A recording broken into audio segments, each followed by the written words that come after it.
What could you possibly learn from the swing of Happy Gilmore that would immediately improve your ball striking? And no, I'm not referring to ridiculous attempts like this to swing as fast as you possibly can. What I'm referring to is something that Happy does in his swing that is consistently demonstrated throughout history by great ball strikers. Identifying this part of the swing and incorporating this type of practice into your swing will not only improve your ball striking, but also your potential to hit the ball further as well. The movement I'm referring to is that of the trail leg in the downswing and the follow through, how great players use that trail leg as a braking mechanism and also to help them move their weight far enough forward in the swing to ensure consistent contact. Happy may well have learned this during his hockey days because that movement of the trail leg is very consistent with what you would see out on the ice when someone's hitting a slap shot. The trail leg is going back behind them. And of course, there's a perfect example of this demonstrated by the current world #1 men's player, Scotty Scheffler, whose trail leg motion is as extreme as anybody's. So how can this movement in Happy Gilmore's swing and Scotty Scheffler's swing and Rory McIlroy's swing help you improve your golf? So I referenced two things there that this movement helps a golfer to do. Number one, it's a braking mechanism which helps to transfer more power out to the club and ultimately out to the ball. And number two, it's a way of helping a golfer to move their weight sufficiently forward, which we know is consistent among all great ball strikers across all clubs. Let's start with that braking mechanism concept. So, as we set up to the golf ball, we need to give some consideration to how I'm moving my lower body here. And what a lot of golfers do incorrectly is as they swing through, they turn the lower body and the upper body at the same rate. That removes the potential for transferring maximum power out from the body to the club and ultimately to the ball. If I turn all of my segments, my body, my arms and my club at the same speed, it's going to be very difficult to swing with any power, any great speed. It's going to be one of the slowest ways to swing. If I swing back, swing through, swing back, swing through, I can't really generate very much power or momentum with this golf club, and yet I see a lot of golfers falling into that trap, particularly those older golfers who've maybe lost a few yards in recent years, not able to fully understand that slowing down the hips can actually speed up the golf club. And that's really what that leg movement that Happy Gilmore's demonstrating, as well as some of the best players in the world is demonstrating, is a slowing down of the hip via a pulling back or a bracing and braking of the leg. So that's the very first thing to understand, that the slowing down of the hips is beneficial in terms of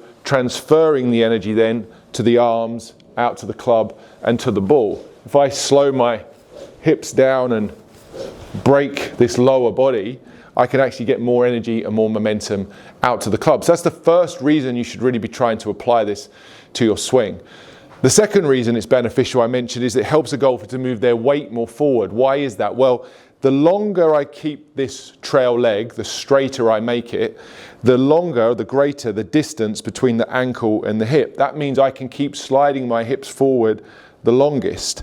If I keep my leg and this limb as long as possible, I can keep moving my hips forward. A specific trait of great ball strikers is the amount they move their hips and their pelvis towards the target. Once again, Scotty Scheffler is a wonderful example of a golfer who moves their pelvis the most forward throughout the entire time and space of the swing. You look at how far forward his pelvis is at the end of his golf swing from where it started. And a mechanism that allows him to do that is that motion with the trail leg. So you should really be trying to keep that leg as straight as you can to allow you to keep moving the hips forward for as long as possible. Contrary to that would be flexing this knee and effectively shortening the distance between the ankle and the right hip. Notice when I do that, the more I flex my knee, the more my pelvis has to start working backwards. Again, a move consistent with high handicap golfers, people who swing across the ball, people who hit the ground before the ball, and people who slice the ball. So there's a very direct correlation here between the movement of this trail leg and how good of a golfer you can be. Keep it straighter for longer, straighter shots, or flex it if you want to be a high handicapper struggling to play consistently.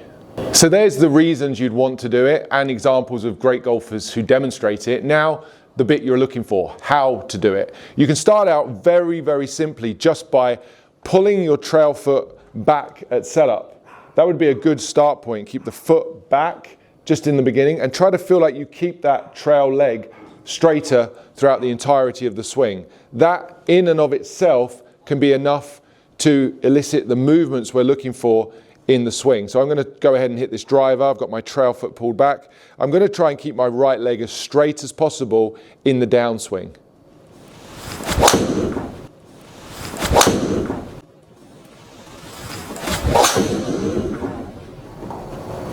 Felt pretty good. I hit it a little bit high on the club face, but there's a nice push draw, pretty solid driver. Not too bad at all. That was just me trying to feel like I kept my trail leg straight. As I say, for many of you, that'll be enough of an adjustment. This is also a great way to encourage bigger turn on the backswing by having the trail foot pulled back.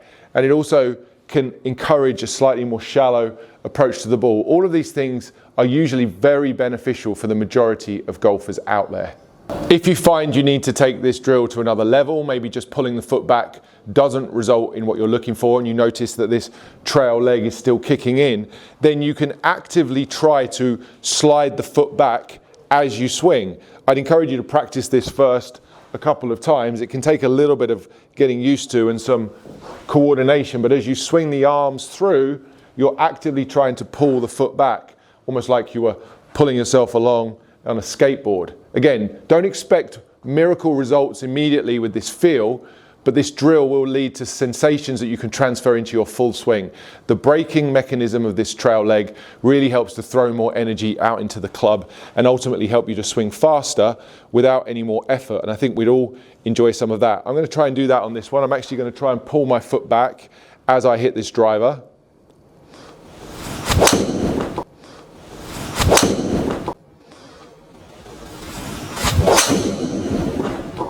Felt pretty good. Club speed's gone up, tight little push draw.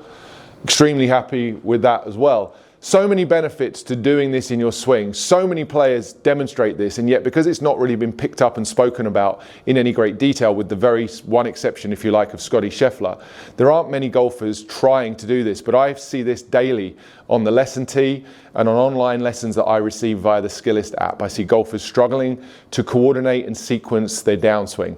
This right leg secret could really help you.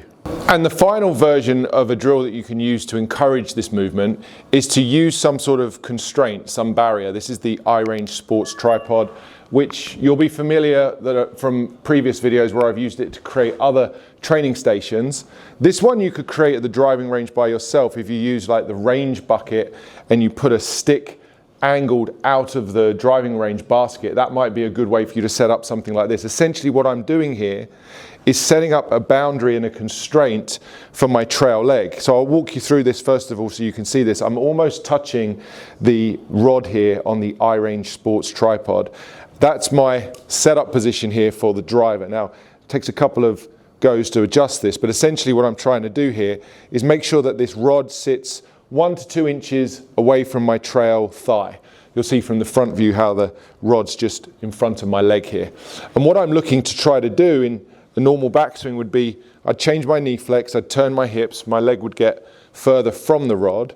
And then in the downswing, what I'm trying to do is to make sure that I don't move into that rod at all. I don't push off this trail leg. I don't overflex this trail knee. What I'm trying to do is to miss the rod on the way down by keeping the leg straighter for longer. And you'll see that in doing so from the front view, I'm able to move my hips forward as I would want to create the necessary weight forward at impact and the spine tilt or shoulder tilt that I want to help me hit driver effectively. That's a really key motion that a lot of golfers struggle to make and don't even know that they're supposed to be making it. So just using a constraint of some sort, a barrier, just off your trail leg like this, and making swings where you make sure you don't touch it in the downswing and the follow through. That's going to be very similar to that trail leg straightening, that braking mechanism that Happy Gilmore was using in his swing, and all of those other top tour players demonstrate as well.